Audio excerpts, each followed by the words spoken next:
people with less than $100,000 and that own a red hat. Make sense of this for me. America first, but make sense of this for me. The front half of a senator that's running this country, there's a good joke about Elon being in the back half with a puppet, is currently expediting refugees from South Africa to America with short and long-term housing while you're still poor.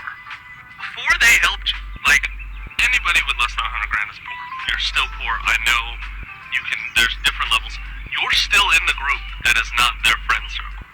Probably never will. Likely will never be. Does it hurt or bother you that this group that's putting America first is now putting South Africans first, who, by the way, got there from where? America. It makes sense to me. I feel like you can't just say, like, they're refugees, they need our help, because if that was the case, is it different because they're white? Just say that then. I just saw a video that Trump has brought in the white immigrants who were being poorly mistreated in their countries. They must have seen them. You Latinos for Trump, come to the front. Come to the front, you disgraceful pieces of shit, you. What a embarrassment you are to our people, to our culture, to our ancestors, who fought with their freaking lives against this very same regime that you got up, got dressed with your own right and your own free will, and voted for this piece of shit president that's here now. And we all, as a whole, the Hispanic community, get looped in with you all. As, oh, your people voted for him. Because you want to be white aligned so badly. You know that when Christopher Columbus went to put the island of Puerto Rico, I'm talking to Boricuas right now. When he went to the island of Puerto Rico, he found the Taino people to be so warm and welcoming and giving that he went back to Spain and told the king, yo, give me 50 soldiers, I can take over the whole island. These people are giving to a fault. He went over there and captured all the natives, tortured, killed, sold, and the women. And you pieces of shit voted for the same type of... I'm so pissed, I can't even stop cursing. There's not even a word to describe what I think about you Latinos for Trump. There's no... Because you are disgraceful beyond measure. And to get a pat on the head that you didn't even get, you're nothing more than a whore for a white man. And that's... I'm talking to men and women alike. Down their real plans, you know, the white man. And now he's so very terrified that there's not enough white here on his side. Yes, it just so happens on Monday, we're getting a whole plane load of white into town, from out of town. Yes, you know, they told you the mass deportations that we were doing to get rid of the brown had nothing to do with them being brown, but it had to do with the fact that they were all criminals, violent, in fact. And then they started deporting grandmothers and grandfathers and even babies and 2-year-olds, too. I wonder what a 2-year-old could have possibly done to you. But either way, back in February, he pulled out his Sharpie one night. He signed an executive order to put some whites on a flight. And Monday is that day. Here's some receipts for you, because this story is absolutely true. The Trump administration is chartering a plane to bring the first white South Africans to the USA as refugees, baby. Like I said, on Monday, I do believe to Dallas is where they will be flying in on their flight. All you gotta be is white.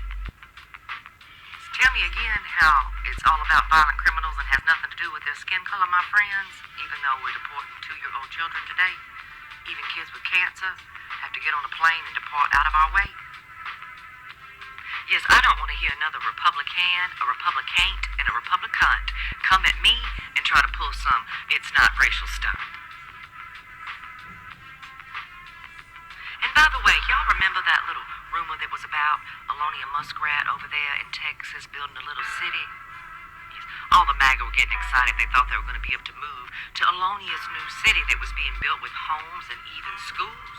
Well, apparently, boo, that city wasn't built for you, but for more South African immigrants that are white, like Alonia Muskrat. Oh, well. I guess they're doing more for whites that don't live here than they're actually doing for whites that live here, as they're stripping your rights of due process away from you. But the brown can't stay around. And And by the way, if you are in South Africa today and you think you're going to board that plane and come over here and everything's going to be fine, honey, you are insane. Don't believe that lie. You will still be outnumbered here if you just so happen to think it's okay to hate the black and brown, dear. Anyway, please share this video because I think we need to get it out into the everywheres. And one more thing. Apparently these are supposed to be farmers coming here to plow the land. Maybe you should look at what, well, that orange man is currently doing to farmers who actually live in this land. Okay.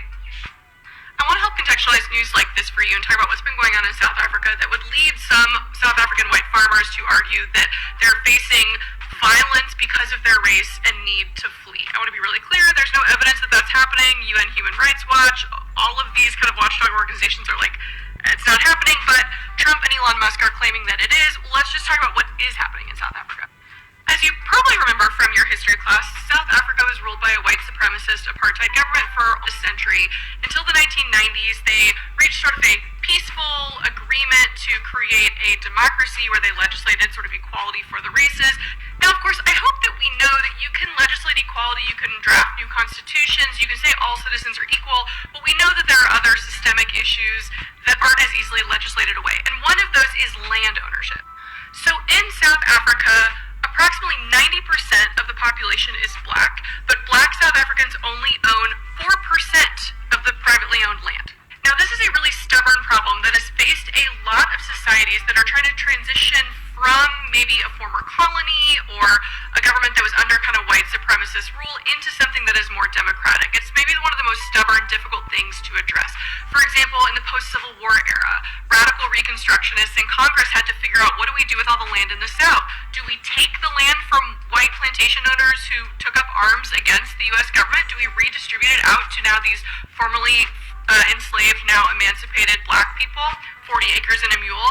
I would argue, yeah, we probably should have done that, but we didn't, and it's led to kind of systemic inequality, even though on paper, right, maybe economically everyone has the right to own land, but really mostly white people are owning the land. We see the same problem persisting across Latin America, for example. Throughout the Cold War, you'll have the election of a Democratic, very popular candidate. They're often leaning way more to the left, and they're maybe campaigning on the nationalization of resources that were maybe privately owned and sold off, often to American companies. Think like banana plantations, United Fruit Company, oil, that sort of thing. And also redistribution of land, taking land that's not being used by these foreign companies, whatever, and then giving it to landless peasants who need it. South Africa is facing the same problem, and their president back in January passed a controversial law that basically said, hey, if the government feels like it is equitable and within the public interest, if there is land that is not being used and the government has attempted to come up with some sort of deal to purchase that land from a private citizen and it is not happening, we do technically have the right to take that land without compensating the landowner. Has this happened? Has any land been expropriated by the government? No, not yet. But this is the basis of white South Africans claiming racial discrimination, because of course if you own 96% of the land and then the government says, well, we can take land if we want, it's going to mostly be taken from white people because, they're the ones that own almost all of the land. I'm very happy that all of this is bringing up the crime that is being stolen to these crimes and the need for reparations. You are either willfully ignorant, uneducated, or complicit in racism. Let me make this super simple for you.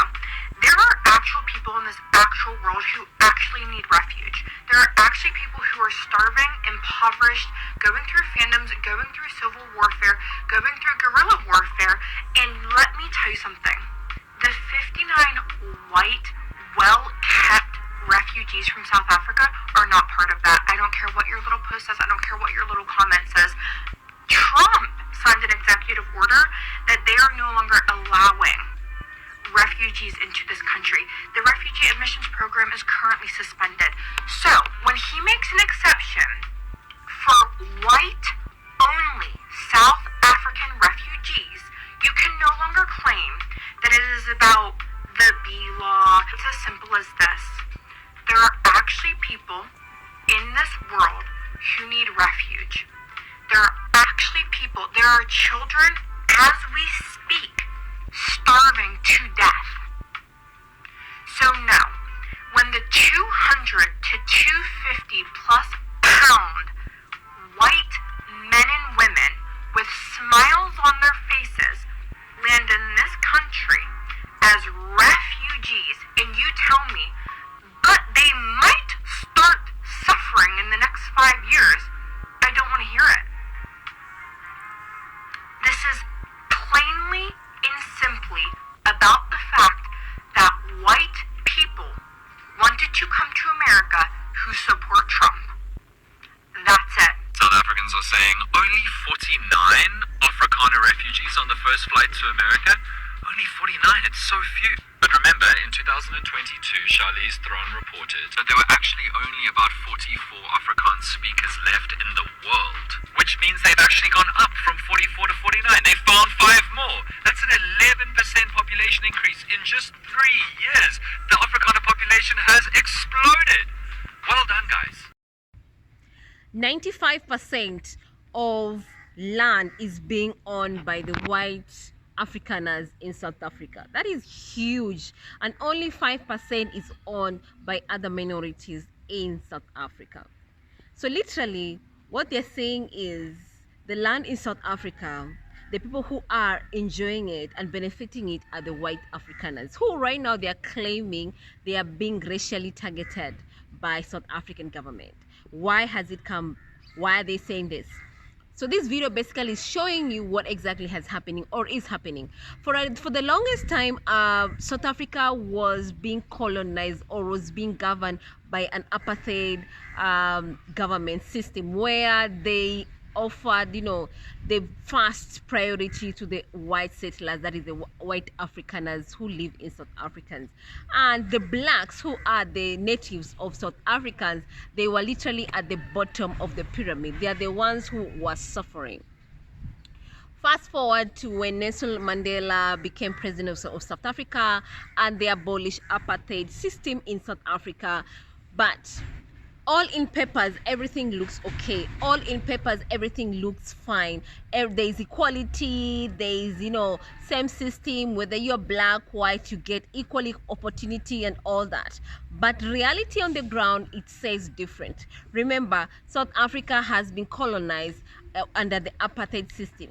Majority of the blacks, they were not educated. Majority of the blacks, they do not own land. Majority of the blacks, they do not have jobs. Majority of the blacks, they are literally living in the poverty section of South Africa.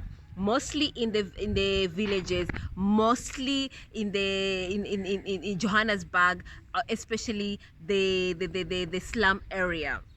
So fast forward now, apartheid has been abolished. Remember, these black South Africans who have not gone to school, they have no education, they'll want jobs. So where are they going to get these jobs if they don't have any education? So where are they going to take care of themselves and their family if they don't have land to till, to cultivate land? Because majority of the land is being owned by the white settlers. So literally right now, there's that thing of back and forth that is going on in South Africa, blaming who is going to be blamed.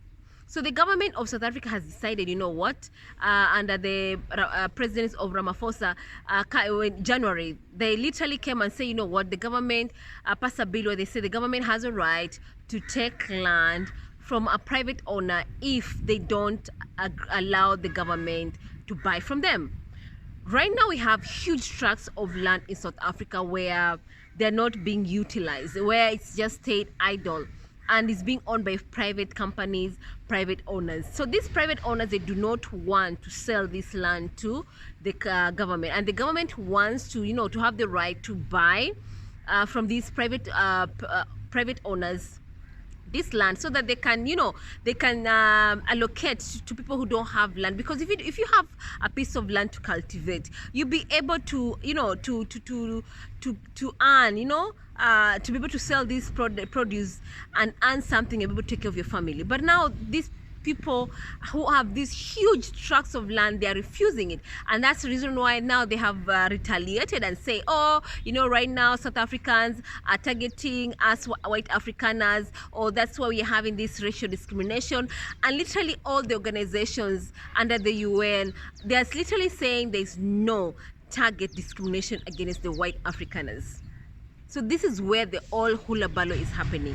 So these white Afrikaners now, they are running all the way to America and say, oh, we are being targeted and now we want to seek refugee status in America. So let me know what you think about this video. What are your comments and what are your thoughts? I'd love to hear from you. But what I do know for a fact is there is no any target on Afrikaners, on white Afrikaners, especially on the basis of racial discrimination. What is happening in South Africa right now is basically there's a lot of criminality that is happening because people don't have any jobs. People are literally, you know, have no education, they have no jobs, and they're not able to take care of their families. It's not an excuse for them to do criminal activities, but literally when the criminal activities are happening, they're happening across the board. They are not targeting whether you're black or white. All they care about is, do you have money and can they get money from you? And that's what's happening in South Africa. In terms of land ownership, majority of the land, which is 95% owned by the white settlers, that is the white Afrikaners, and the black and the 5% is being owned by the other people in the country, with that is the blacks, the Indians, the Asians, and all that. So let me know what your thoughts are, and I'd love to hear from you, and please don't forget to subscribe.